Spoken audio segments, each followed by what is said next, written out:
humanity. Keep watching The Politics every Friday, 12 p.m. Eastern Time on New York Parrot TV, the voice for humanity.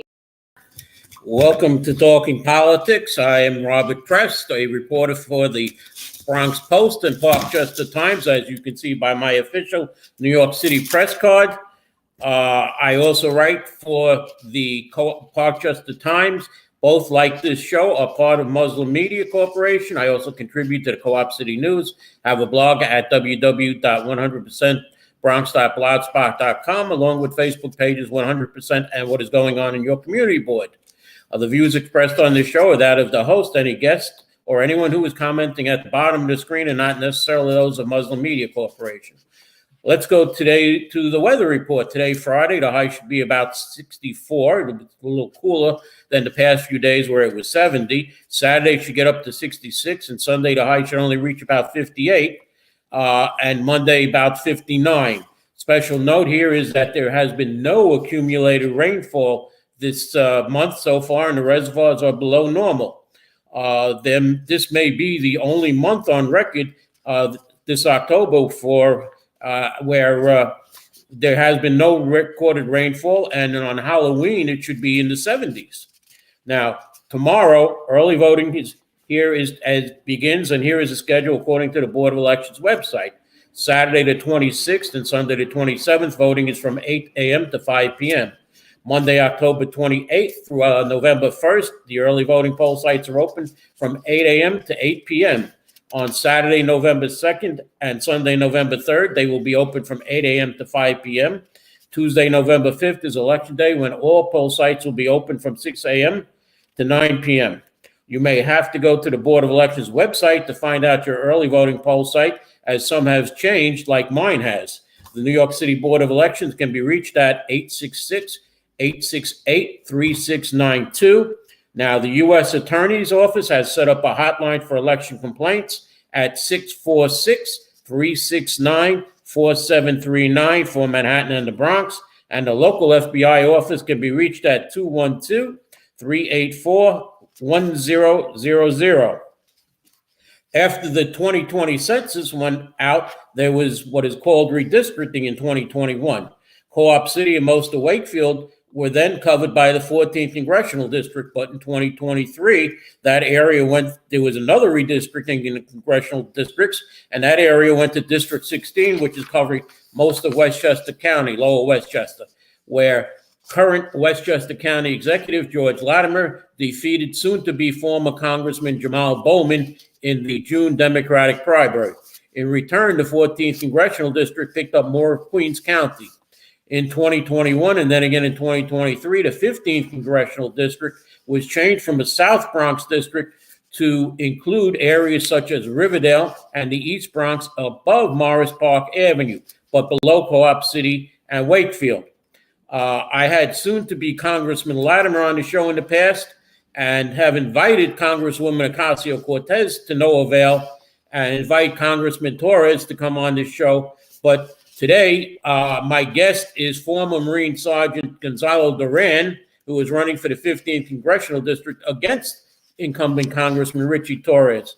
Do we have candidate Gonzalo Duran here? If not, I will just continue. He was supposed to come on. I sent him the link. I have no idea where Gonzalo is. We had a confirmation about this. Let me just check. And no answer from him. So I will proceed. Let's see. I will proceed with the show. Hopefully he will come on a little later. So let me get into the Middle East. Israel on Tuesday confirmed that it has killed Hassan Saadin, the heir apparent to the late Hezbollah leader Hassan Nasrallah, who was killed last month in an Israeli attack targeting the Iran-backed Lebanese militant group. The military said Saadin was killed in a strike carried out 3 weeks ago in Beirut's southern suburbs, its first confirmation of his death. Earlier this month, Israel said he had probably been eliminated. There was no immediate response from Hezbollah to Israeli statement. We reached Nasrallah, he was the replacement, and most of Hezbollah's senior leadership. We will reach anyone who threatens the security of the civilians of the state of Israel, said Israeli Chief General Olawuyi. Israel has so far shown no sign of relenting in the Gaza and Lebanon campaign, even after assassinating several leaders of Hamas and Hezbollah. Diplomats say that Israel to lock on the strong position before a new U.S. administration takes over November 5th in the election between Vice President Kamala Harris and former President Donald Trump. Hezbollah announced dozens of attacks against Israel's targets on Tuesday, including what it says were Israeli military sites near Haifa and Tel Aviv, suggesting its capabilities have survived Israel's onslaught in decades of hostilities. Israel's offense has driven at least 1.2 Lebanese from their homes and killed 2,530 people, including 63 over the past 24 hours as of Wednesday, the Lebanese government has said. Now, let's go into the presidential politics. The Hill has reported some Democrats took issue with Vice President Kamala Harris's CNN town hall performance, criticizing her for missing the moment to sell her candidacy, as polls have started to show a shift towards former President Donald Trump in recent days. Progressive Democrats warned Kamala Harris risks losing the support of a small but significant portion of her political base unless she changes the campaign closing message and its messages immediately. Some of the far-left leaners are irked that Harris has shared the stage in recent days with former House Republican leader Liz Cheney and billionaire businessman Mark Cuban, while progressive icons like Vermont Senator Bernie Sanders and New York Congresswoman Alexandria Ocasio-Cortez have been relegated to lower-profile areas. In the final weeks, though, of this presidential campaign, Kamala Harris and Donald Trump are in hot pursuit of Latino voters who have long leaned Democrats but are increasingly supporting Republicans. Vice President Kamala Harris and former President Donald Trump are neck and neck in the race for the White House. A new Reuters ISPOL poll showed Tuesday Harris with a slim national lead over Trump in an incredibly close election race. While a top Harris advisor says each of the 7 battleground states could be decided by a single percentage point, Democrats show that a New York Times poll has Harris at 49% and Trump at 48%, with Trump in the lead in 4 of the 7 battleground states. Republicans have spent millions and millions of dollars in an effort to push former Donald Trump's most loyal supporters to change their minds about voting early. We'll forget about that for now. Early, and there is some evidence to suggest it's working, the Times reports. U.S. intelligence officers yesterday said Russians seeking to disrupt the U.S. elections created a fake video and other material smearing Democratic Vice President nominee Tim Walz with abuse allegations and are considering fomenting violence during and after the vote, according to the Washington Post. Let's go into some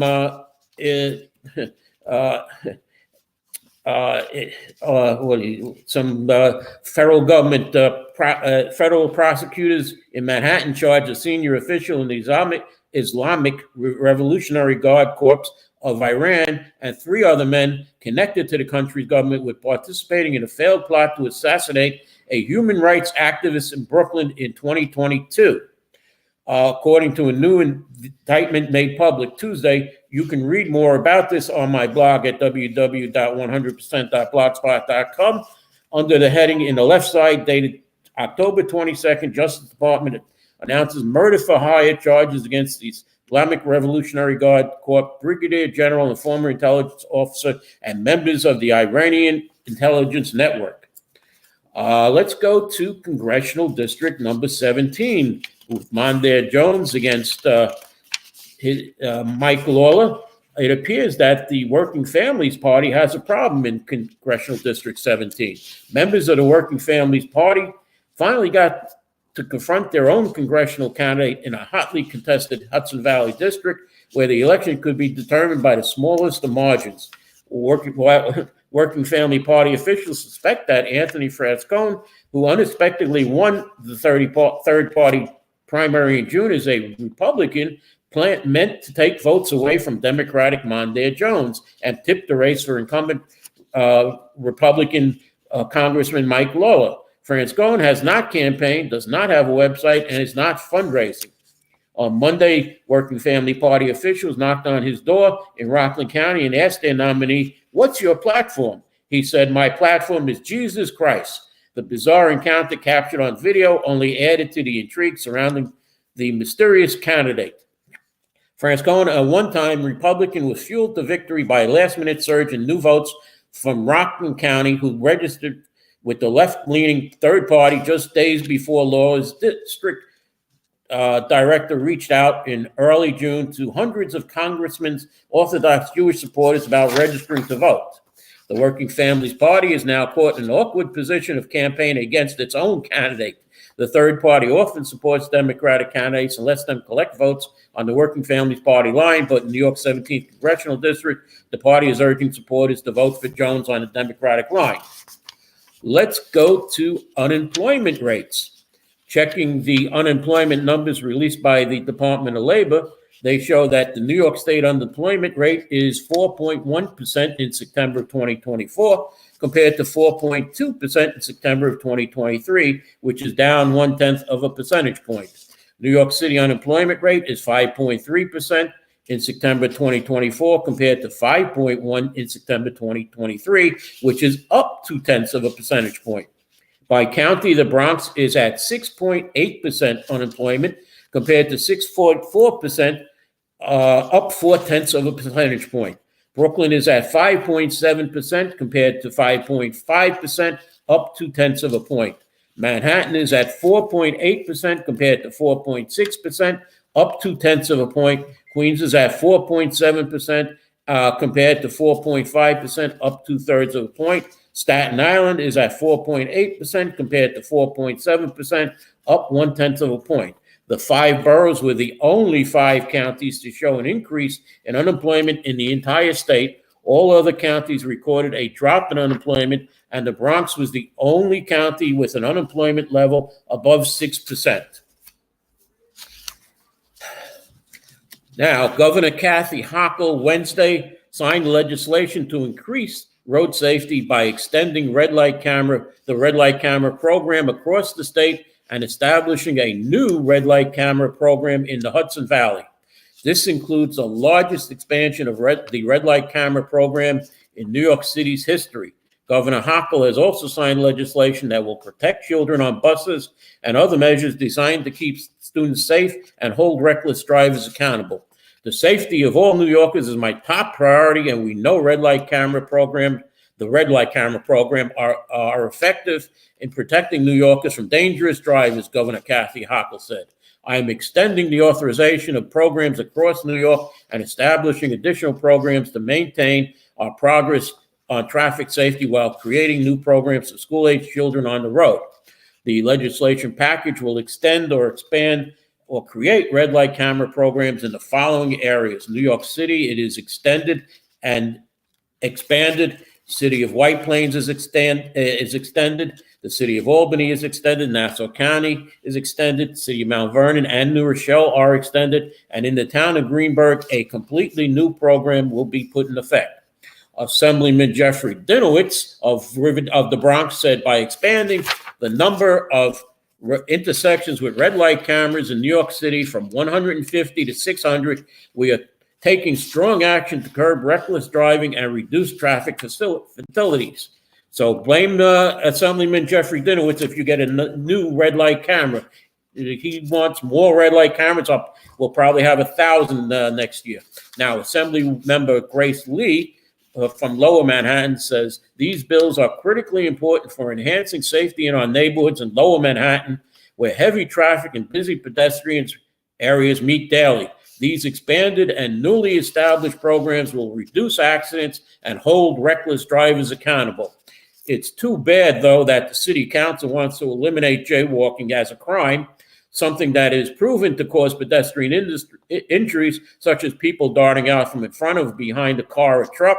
So it is too late for any moving vehicle in cars, trucks, scooters, mopeds, electric, and regular bikes to avoid them, or just flagrant walking in the street thinking the car or vehicle will stop for them as they cross the street anywhere they want.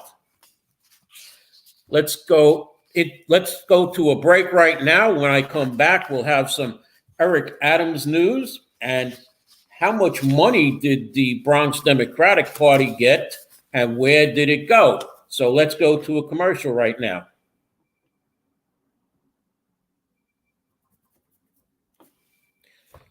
Mr. Producer, I need a commercial. We're at the halfway mark.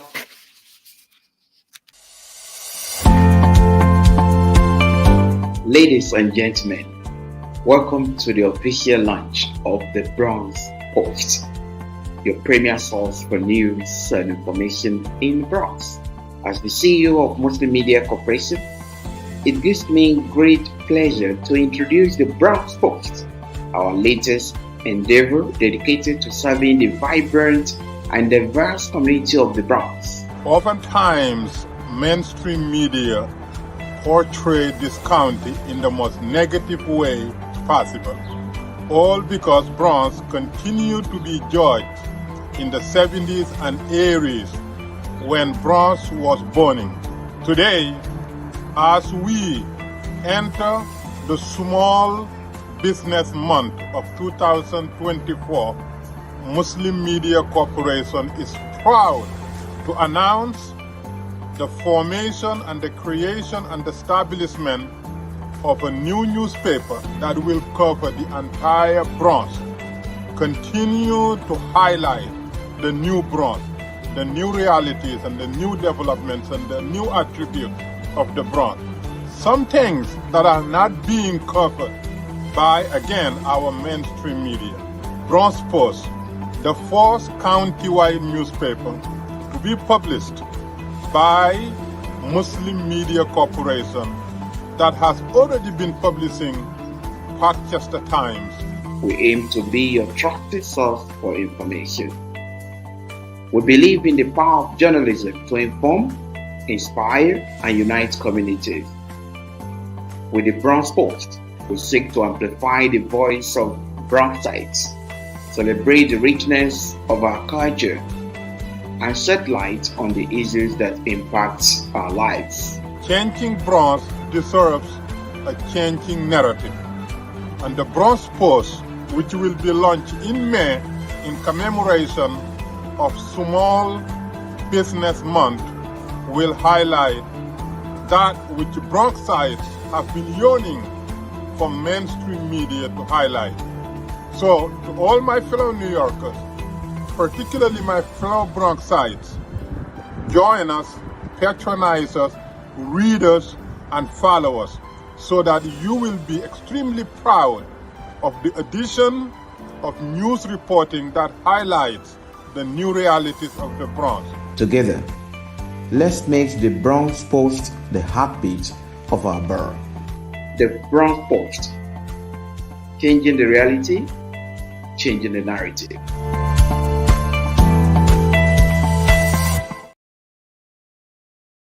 Well, I have received a text from Gonzalo Duran. He will be unable to make the show today. You're lost, Gonzalo. Let's continue. Oh, we have Gonzalo. Okay, yes. Here you are. Yeah, sorry about that. The Facebook two-step authentication doesn't help a lot. Okay, well, Gonzalo is a former Marine Sergeant. He's running in the 15th Congressional District against Richie Torres. So, Gonzalo, you have 5 minutes to put your platform out there. Yeah, so once again, my name is Gonzalo Duran. Thank you for the introduction, Bob. I'm a former United States Marine Sergeant. I'm the CEO of Devil Dog USA Incorporated. I'm also a TV host, journalist, and on my spare time, I help volunteer with helping mentoring the youth that are at youth risk. My platform this year running for Congress is under integrity, accessibility, and accountability. And I like to throw in a little leadership in that as well. A lot of the platforms that I've done over the last 10 years to help the community, coming back home from serving my country, has been utilized in many forms. And we've been doing programs continuously yearly for every demographics in the Bronx, from the LGBT to businesses, to the elderly, to the youth, etc. And I think the things that I've done in the last 10 years and before that can be utilized to help the community now. And then elected in the position of Congress, you can see my leadership skills from the bottom up, and that I can make these programs happen, not only with the funding, the operational, the leadership part, and everything that's encompassed. When it comes to politics, I'm the last election cycle, I started out as a Democrat, and recently I transferred to the Conservative Party. In 3 months, I became a district leader. In 3 months after that, I became the vice chairman for the party.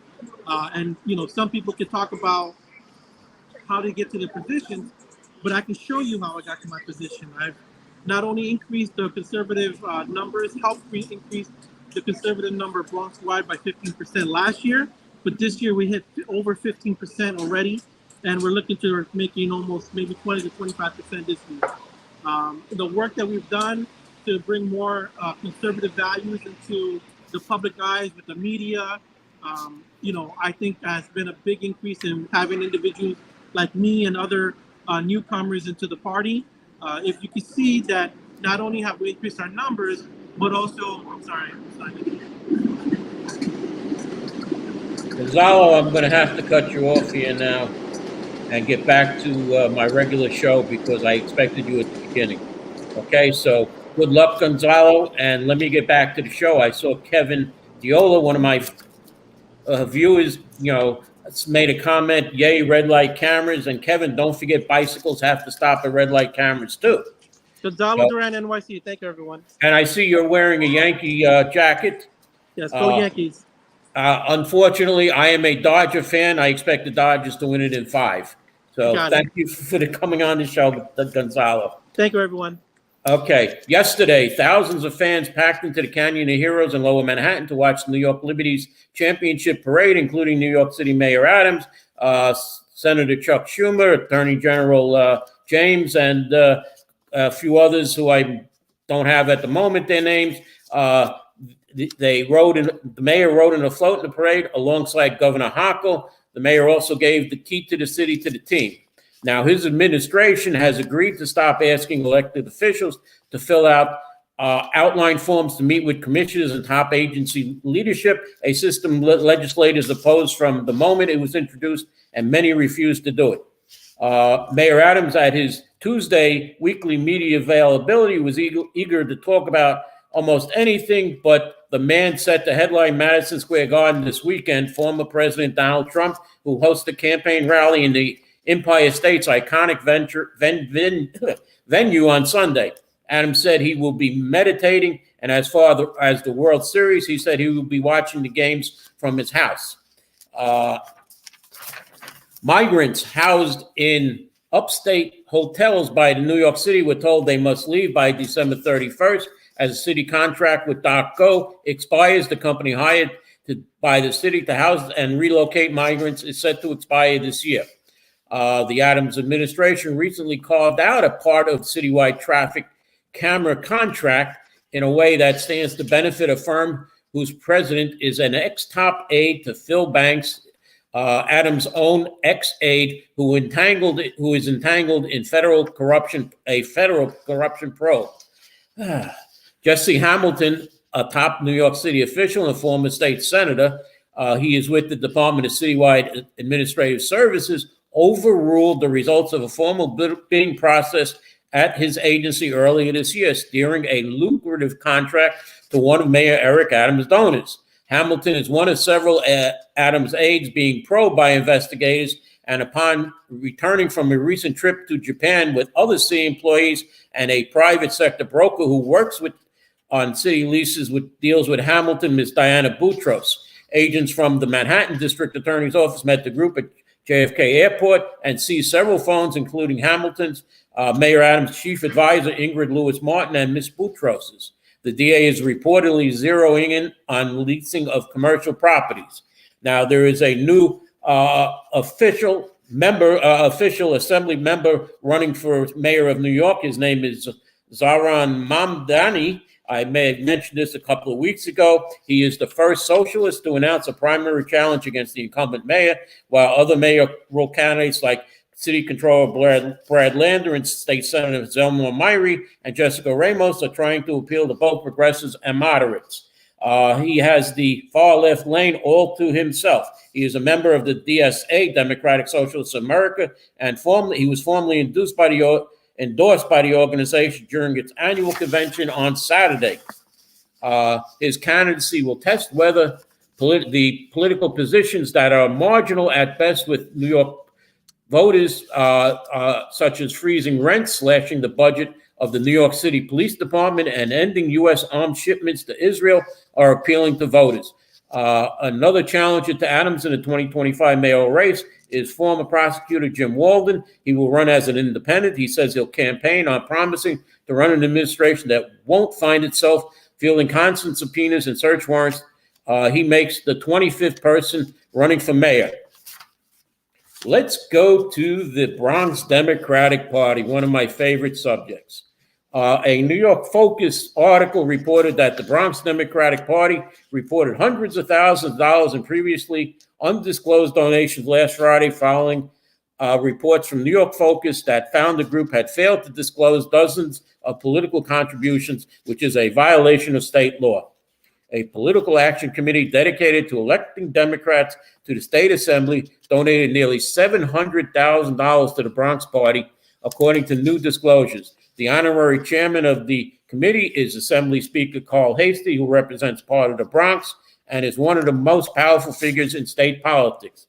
State Senator and Bronx Democratic Party head Jamal Bailey told New York Focus then that the omission was due to inaccurate record keeping. He said the party would improve its practices going forward. There's no impropriety. There's nothing wrong. We simply didn't file when we were supposed to, Bailey said. Since April of 2020, the Democratic Assembly PAC has sent over $690,000 to the Bronx Party. And for the 20 years prior to 2020, as far back as public data goes, there were no records of the PAC donating to the Bronx. Now, in an updated story of New York Focus yesterday, the story continues with the Bronx Democratic Party has paid close to $300,000 over the past few years to a political consultancy run by a close ally of State Senator and Bronx Democratic Party Chair Jamal Bailey, new financial disclosures show. The significant expenses, despite the near-total lack of competitive general elections in the Bronx, raise questions about whether the party is using its funds to benefit a friend of the chair, as well as others close to the party leadership, such as former Bailey staffer who used to live at Assembly Speaker Carl Hastie's house in the Bronx. I'm not sure why you need that much money to promote the Bronx Democratic Party in the Bronx, which is overwhelmingly Democrat, said Sarah Steiner, a New York City attorney who specializes in election law. Much of the party's recent fundraising has come from the Democratic Assembly Campaign Committee, a political group that supports the state assembly candidates. Speaker Hastie serves as the committee's honorary chair. The official chair, though, is Bronx Assemblyman Jeffrey Dinowitz, who also, and Bailey said that most of the payments to the consulting firm London House were for administrative and operational services, and some were for voter outreach. He did not provide further details. London House's founder and Bailey's lifelong friend, Jason Laley, did not respond to multiple requests for comments by New York Focus. The party never disclosed the spending. Disclosures were triggered by New York Focus's last week, which found that the Bronx Party hadn't accounted for hundreds of thousands of dollars in contributions from the Democratic Assembly Campaign Committee. Between 1999 and early 2020, as I said, they have never gotten funds. The committee has not given a substantial sums to any other county-based Democratic Party in the last 5 years. Lately, who worked on all of Bailey's previous Senate campaigns and his office from 2017 to 2022, the Bronx Party's executive director, Ariana Colando, is also listed as a London House staffer on the company's website. Lately's business has been lucrative. The Bronx Democratic Party and other political campaigns have paid London House nearly $900,000 since 2021. The firm also raked in more than $1 million in fees as a registered lobbyist for clients doing business in New York. Bailey's campaign paid $88,000 to London House since 2022, beginning just days after Laidley left Bailey's staff to campaign. Also directly paid Laidley $163,000 from 2016 to 22, with much of that sum coming from when he was employed by Bailey. Though the Bronx Democratic Party has been London House's biggest campaign client by far, the campaigns of Governor Kathy Hochul and Lieutenant Governor Anthony Delgado have also paid the firm $30,000 for services. The payments to London House began when Laidley was still employed in Bailey's office. Nearly $200,000 came from the Bronx housekeeping account. The article says these payments to London House from the housekeeping account are labeled as campaign consultant. In the memo, Steiner, the election lawyer, said that the recent financial disclosures don't make it clear whether the laws governing housekeeping accounts were violated. In theory, it could have been promoted the Bronx Democratic Party, a permitted activity if no specific candidates were boosted, she said. London House's largest payments often come during election seasons. For instance, the biggest single amount the Bronx housekeeping account paid to the firm was $21,600 on July 3rd, 2023. It came a week after that year's primary election for the city council. That same day, the campaign of Democrat Kevin Riley, who had successfully run in that year's city council election primary with the support of the Bronx Democratic Party, paid London House $25,000. It was the only payment by a city council campaign to London House that year. It was for campaign consultant, canvassing, operations, according to the financial disclosure. Riley is a former longtime staffer for Hastie, who chaired the Bronx Democratic Party before becoming Assembly Speaker in 2015. While receiving the Bronx housekeeping payments, London House has simultaneously worked for other Bronx candidates supported by the party, including Assembly, Senate, District Attorney, and judgeship candidates. London House isn't the only well-connected recipient of Bronx Party's funds. Dominic Maddox received $24,000 from Bronx Party's housekeeping account in 4 equal payments in 2023 and 2024 for professional services. According to the payment memo, she was on Bailey's Senate staff as a special assistant from 2017 to 2020, and separately was paid over $8,000 by his campaign and called Laidley her cousin/brother in a 2019 Instagram post, the article says. Maddox's deep ties to Bronx politics honchos don't stop there. She's listed as Hastie's personal residence in the Northeast Bronx as a home address this year, and has listed the address on a voter registration in the past. Hastie spokesman Mike Weiland said that Maddox had been like a daughter to him since she was 7 years old, and she lived at Hastie's home from after college until last year. In a brief interview, Maddox said the payments from the Bronx Democrats were for media stuff. She did not provide further details. Maddox isn't the only Bailey associate listed who listed Hastie's address as their voter registration. Troy Aviant was briefly on Bailey Senate staff in 2018, also registered from their public record show. Jason LaCrupti, a bookkeeper for Hastie's campaign accounts, also used Hastie's address on his voter registration and listed it as his own address in 2016 in a 2016 donation to Hastie. Weiland said that Aviant is an in-law of Hastie's and LaRucci is a friend. When Hastie was the Bronx Democratic Party chair, there were investigations into donations and spending by the party at that time, and no charges were brought. A former Bronx assemblyman was allowed to be elected and re-elected before being taken out of office when he was accused of registering over a dozen people at his residence. That person cooperated with authorities by wearing a wire to go after the Bronx Democratic Party. I was present at one such questioning of the executive director of the party by this wired assemblyman. No charges, as I said, were ever brought. These new findings, though, would seem to be of interest to the same people who investigated before. That is, if they can finish investigating Mayor Adams. Now, finally, to end the show, Bronx Community Board 11 continues not to meet quorum at its meetings or it's canceling meetings. For October, the Parks, Economic Development, and Executive Board meetings all were canceled, while the Housing, Public Safety, and Leadership Committee did not attain quorum, so no items could be voted on. At the Education Committee, the former chair announced that she was leaving the board, and after Election Day, the acting chair of the Public Safety Committee will leave the board as he will be elected a judge, since there is no opposition to the slate he is on of judges that he is on. There were questions at the Leadership Committee, which made up which is made up of the officers and committee chairs of the board, if quorum will be met at the next full Community Board 11 meeting scheduled for Wednesday, November 30th. Tune in next week to find out and more. And I'm sure that Borough President Vanessa Gibson may have something to weigh in. Last November, she lambasted the board for being dysfunctional, and it seems that it's getting worse. So thank you for watching Talking Politics today, and I will say goodbye.